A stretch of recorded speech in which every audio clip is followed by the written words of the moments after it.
शर्मा जी। देखिए, दो चीजें हैं अमरीश जी इसमें पूरी मामले में। मध्य प्रदेश में इस तरह की घटनाएं बहुत कम होती रही हैं। कभी मतलब अगर उत्तर प्रदेश से तुलना करें या बिहार से या अन्य राज्यों से तुलना करें तो पत्रकारों को लेकर यहाँ उस तरह का मामला नहीं रहा। मतलब प्रतिबंध भी उस तरह के नहीं रहे, सेंसरशिप भी हो, खबरों को लेकर भी हो।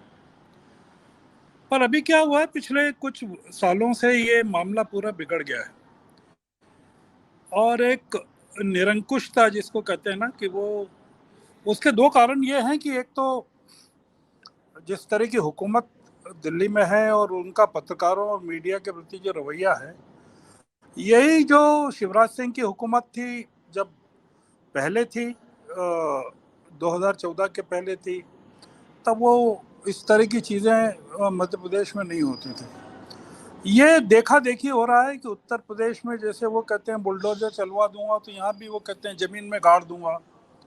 तो ये एक कॉपी करने की चीज़ें जो है, ब्रूटलिटी को कॉपी करने की चीज़ हो रही है। पहला कारण तो ये है। दूसरा कारण ये है कि पत्रकारों की एक बड़ी जमात, हर जगह की स्थिति ये होगी, वो सरकारों के बहुत तलवे चाटने लगी है। मैं ये नहीं कह रहा हूँ कि सारे पत्रकार, पर एक बड़ी संख्या में जो पत्रकार हैं वो सरकारों के सामने और मंत्रियों के सामने भीख मांगते हुए नजर आते हैं। भीख का मतलब यह है कि सुविधाएं लेने को तत्पर रहते हैं, पद लेने को तत्पर रहते हैं, और पत्रकारिता के साथ कहीं कोई अन्याय होता है तो उसका विरोध नहीं करते हैं, किसी भी घटना का नहीं करते हैं। जैसे अब आप ये कह रहे हैं कि मध्य प्रदेश की घटना है और इसका विरोध आप कर रहे हैं, इसके बारे में चर्चा लखनऊ में कर रहे हैं। राजेश बादल शायद भोपाल बैठे होंगे तो बता सकते हैं कि भोपाल में इस घटना को लेकर क्या बात हो रही है, या कोई विरोध हो रहा है क्या, या किसी तरह का प्रेस क्लब या प्रेस क्लब के अधिक पदाधिकारी कोई ज्ञापन दे रहे हैं क्या। तो ये जो हो रहा है, ये जो घटना हुई, पत्रकारों को नंगा करके खड़ा करना, उनके फोटो, ये निरंकुशता की पराकाष्ठा है। प्रदेश को या देश को पुलिस स्टेट में बदलने की जो कोशिशें चल रही है, ये उसकी ओर बढ़ता हुआ एक कदम है। पत्रकारों के साथ ये दिक्कत है कि वो कोई आंदोलन तो कर नहीं सकते, सड़कों पर विद्रोह नहीं कर सकते, किसी तरह की हिंसा नहीं कर सकते। तो ये जो सरकार है जब निरंकुश होती हैं और तानाशाही को लाना चाहती हैं, तो सबसे पहले निशाना बनाती है मीडिया को, बनाती है, और छोटे पत्रकारों को, छोटी जगह के लोगों को बनाती है। तो ये जो हो रहा है मध्य प्रदेश में, आप पाएंगे कि सभी जगह, आपने बलिया का उदाहरण दिया, आगरा का जो बंसल साहब का मामला है, गौरव बंसल का जो मामला है, और तमाम जगह का मामला है। मध्य प्रदेश में भी कई जगह पत्रकारों को बुरी तरह मारा गया, हत्याएं तक हुई है मध्य प्रदेश में, और उस पर कुछ कार्रवाई नहीं हुई है। मैं पिछली बार आपकी चर्चा सुन रहा था जिसमें एडिटर्स गिल्ड के संजीव कपूर, संजय कपूर थे, संजय कपूर जी, संजय कपूर थे। अब मैं भी एडिटर्स गिल्ड का सदस्य हूँ, राजेश भी हैं, मैं एग्जीक्यूटिव में भी रहा हूँ और एडिटर्स गिल्ड की तरफ से प्रेस काउंसिल में भी रहा हूँ।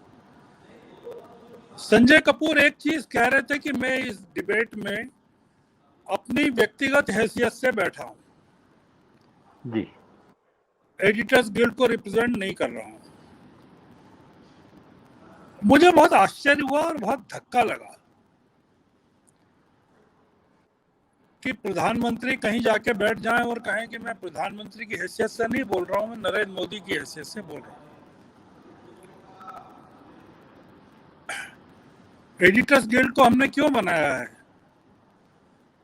मैंने भी वोट दिया है संजय कपूर को और सीमा को। ये लोग किस लिए हैं वहां पर? क्या ये कहेंगे कि डिबेट में बैठ कर के मैं व्यक्तिगत हैसियत से हूं? तो ये जो चल रहा है आज, विरोध पूरा बंद हो गया है। जो पत्रकार लोग क्या कर सकते हैं, विरोध कर सकते हैं। सीधी की घटना पर मध्य प्रदेश भर में अगर विरोध हो, पत्रकार अगर बहिष्कार करें, जैसा होता था पहले, होता था मध्य प्रदेश में, होता था जब पत्रकारिता मध्य प्रदेश में जिंदा थी, राजेंद्र माथुर जैसे लोग थे, राहुल बारपुते थे, कई लोग थे, तब पत्रकारिता का जो स्वरूप था। तो आज पत्रकारिता बिल्कुल, उसका कारण ये है कि यहाँ हमारे जो होम मिनिस्टर साहब हैं मध्य प्रदेश के, वो एक जो जिसको कहना चाहिए कि जिस तरह से वो चीज़ों को चलाना चाहते हैं, तो मीडिया के प्रति मध्य प्रदेश हो या उत्तर प्रदेश हो, कोई सम्मान नहीं है। एक जो बात चल रही है कि वो जो पत्रकार थे कि नहीं थे, या गलतियां थी कि नहीं, ये देखिए, कोई आप वेश्याओं को भी इस तरह से नंगा करके थाने में खड़ा करके उनके फोटो नहीं जारी कर सकते। ये तो अमानवीयता की पराकाष्ठा है कि एक सभ्य राज्य में जो संस्कृति की दुहाई देती है मध्य प्रदेश, आरएसएस के जो संस्कार हैं,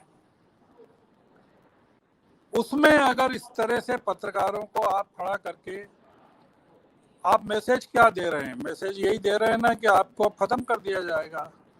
एक विधायक की शिकायत पर अगर इतने लोगों को नंगा किया जा सकता है, तो एक मुख्यमंत्री की शिकायत पर पूरे प्रदेश को नंगा किया जा सकता है, और एक प्रधानमंत्री की शिकायत पर पूरे देश की सेना और पुलिस पूरे देश को नंगा कर सकती है।